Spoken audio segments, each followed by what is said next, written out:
বাংলাতে কি full marks পাওয়া এত সোজা? কবিতারও কিন্তু একদম পরপর লাইনগুলো তোমাদের মনে রাখতে হবে। সপ্তাহে শেষে এসে একটা মক টেস্ট দাও, পড়াকালীনই আমাদের গল্প এবং কবিতাটিকে আমাদের মার্ক করতে হবে। সেখান থেকে কিন্তু যা প্রশ্ন দেবে আমি পুরো গ্যারেন্টি দিচ্ছি তোমরা সেই প্রশ্নটা করতে পারবে। হ্যালো স্টুডেন্টস, আজকে তোমাদের মধ্যে নিয়ে চলে এসেছি একটা মারাত্মক ব্যাপার। সামনেই তো আমাদের পরীক্ষা, এইবারে কিন্তু আমাদেরকে জোর কদমে পড়াশোনা তো শুরু করেই দিয়েছো, কিন্তু অনেকের মধ্যেই একটা প্রশ্ন আছে যে বাংলাতে কি ফুল মার্কস পাওয়া এত সোজা? বাংলার মতন জিনিস যেখানে এত সবকিছু আছে সেখানে ফুল মার্কস কি করে পাবো? নিশ্চয়ই পাবে।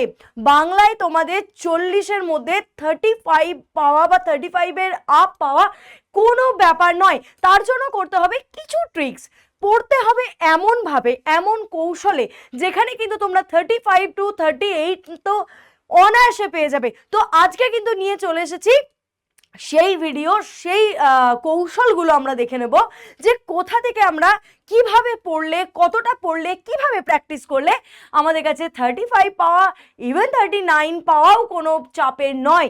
বাংলায় ফুল মার্কস পাওয়াটা কিন্তু কোনো ব্যাপার নাই। তো চলো স্টুডেন্টস, আমরা দেখে নিই কি কি করতে হবে আমাদের।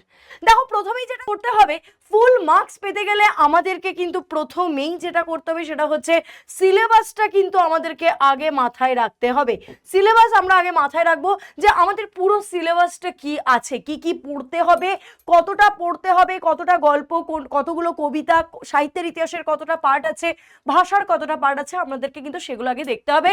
নেক্সট হচ্ছে প্রশ্নের ধরন দেখতে হবে। তোমরা জানো যে এখন কিন্তু তোমাদের সেমিস্টারে কিন্তু পুরোটাই শর্ট প্রশ্ন, তাই কোশ্চেনের ধরনগুলো আমাদেরকে দেখতে হবে যে কোন কোন জায়গা থেকে, কোন কোন লাইনগুলো থেকে বা কোন কোন কবিতা থেকে বা কোন কোন গল্প থেকে আমাদের প্রশ্নগুলো বেশি আসে, কোন কোন লাইন তুলে প্রশ্নগুলো দেওয়ার সম্ভাবনা বেশি, সেগুলো আমাদেরকে কিন্তু প্রথমে মার্ক করতে হবে। এবং যেটা করতে হবে সেটা রিভিশন। বেটা, রিভিশন কিন্তু বারবার করতে হবে। যেহেতু শর্ট প্রশ্ন, সেখানে কিন্তু অন্য কোনো গল্প নেই, রিভিশন কিন্তু বারবার চালাতে হবে, কারণ একদম ছোট ছোট প্রশ্ন, তাই ছোট ছোট জায়গাগুলোকে কিন্তু মাথায় রাখতে হবে। 4 যেটা করতে হবে সেটা হচ্ছে তো প্র্যাকটিস তোমাদেরকে করতেই হবে। আমি আগেও তোমাদের বললাম যে শর্ট প্রশ্নের ক্ষেত্রে কিন্তু প্র্যাকটিস আমাদের মাস্ট। এবারে আমরা দেখে নেবো যে গল্প ও প্রবন্ধ পড়ার কিছু মানে নিয়ম আছে, কিছু স্মার্ট নিয়ম আছে। শুধু তো গড়গড় করে পড়ে গেলেই আমাদের হবে না, আমাদের কিছু স্মার্ট টেকনিক দেখতে হবে। সেটা হচ্ছে গল্পটা পড়লে তার মূল বক্তব্য, কবিতাটা পড়লে সেই কবিতাটার মূল বক্তব্যটা কি সেটা আমাদেরকে মাথার মধ্যে ঢুকিয়ে নিতে হবে। ইভেন কবিতাটা পড়লে কবিতার কোন কোন লাইনগুলো ইম্পর্টেন্ট সেগুলোকেও আমাদের প্রথমেই দাগ দিতে হবে। পড়াকালীনই আমাদের গল্প এবং কবিতাকে আমাদের মার্ক করতে হবে। সেই মূল বক্তব্যটা যদি তোমার মাথায় ঢুকে যায়, সেখান থেকে কিন্তু যা প্রশ্ন দেবে আমি পুরো গ্যারেন্টি দিচ্ছি তোমরা সেই প্রশ্নটা করতে পারবে। নেক্সট হচ্ছে এই যে বলেছে ঘটনার ধারাবাহিকতা ছোট ছোট পয়েন্টে সাজাও। তোমাদের দেখবে গল্পে এবং কবিতার মধ্যে কিন্তু ক্রম অনুযায়ী সাজাও, এই প্রশ্ন তোমাদের আসে, এবং ক্রম অনুযায়ী সাজাও এই কোশ্চেনের সঠিক উত্তর করতে গেলে তোমাদের কিন্তু কবিতা এবং গল্প দুটোকেই কিন্তু ঘটনাগুলোকে পরপর মনে রাখতে হবে। মূল বক্তব্য মনে রাখতেই হবে, তার সাথে মনে রাখতে হবে ঘটনাগুলো, যে পরপর কোন ঘটনা কিভাবে হয়েছে। নেক্সট আমরা দেখে নেব কবিতা থেকে নম্বর। আমি আগেও তোমাদের বললাম যে কবিতাটা পুরোটা পড়তে হবে, কবিতার মূল ভাব পড়তে হবে, কবিতার লাইন পড়তে হবে, এবং ঠিক গল্পের মতনই কবিতারও কিন্তু একদম পরপর লাইনগুলো তোমাদের মনে রাখতে হবে। যেটা ক্রম অনুযায়ী হয়তো পংক্তিগুলো দিয়ে দিল, লাইনগুলো দিয়ে দিল হ্যাপাজেট করে, সেগুলোকে তোমাদের সাজিয়ে কিন্তু লিখতে হবে। আর সেটা করতে গেলে, লাইনগুলোকে সঠিকভাবে সাজাতে গেলে তোমাদের কিন্তু দিতে হবে সুন্দর করে কবিতাটা পড়তে হবে এবং মাথার মধ্যে লাইনগুলো পরপর রাখতে হবে। শেষ মুহূর্তে রিভিশন, বারবার বললাম ইম্পর্টেন্ট কোশ্চেন রিভিশন করবে, প্রিভিয়াস কোশ্চেন্স গুলো বারবার দেখবে এবং নিজেরা কিন্তু মক টেস্ট দেবে।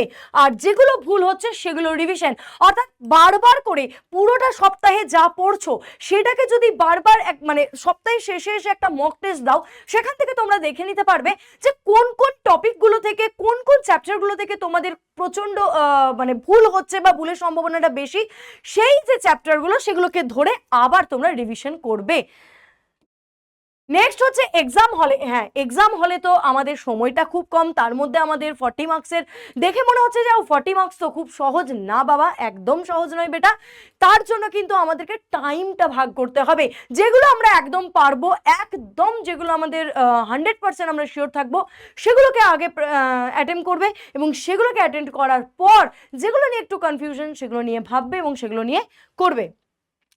তো স্টুডেন্টস, তো এই যে তোমাদের একটা মানে পড়ার কৌশল যেটা করলে কিন্তু তোমাদের কাছে বাংলাটা একদম ইজি হয়ে যাবে, একদম সহজ হয়ে যাবে, এবং ফুল মার্কস পাওয়া বা অ্যাটলিস্ট 35 পের আপ পাওয়া তোমাদের কাছে কোনো ব্যাপার হবে না। আচ্ছা চলো, আমাকে কমেন্টে তোমরা একটু জানাবে যে তোমাদের বাংলার কোন কোন টপিকগুলো একটু কঠিন লাগছে এবং কোন কোন টপিকগুলো থেকে তোমাদের খুব ইজিলি প্র্যাকটিস হয়েছে। এই কঠিন টপিক কার কার, কোন কোন টপিক কঠিন এবং ইজি, সেটা আমাকে কিন্তু কমেন্টে খুব জলদি জলদি জানাও।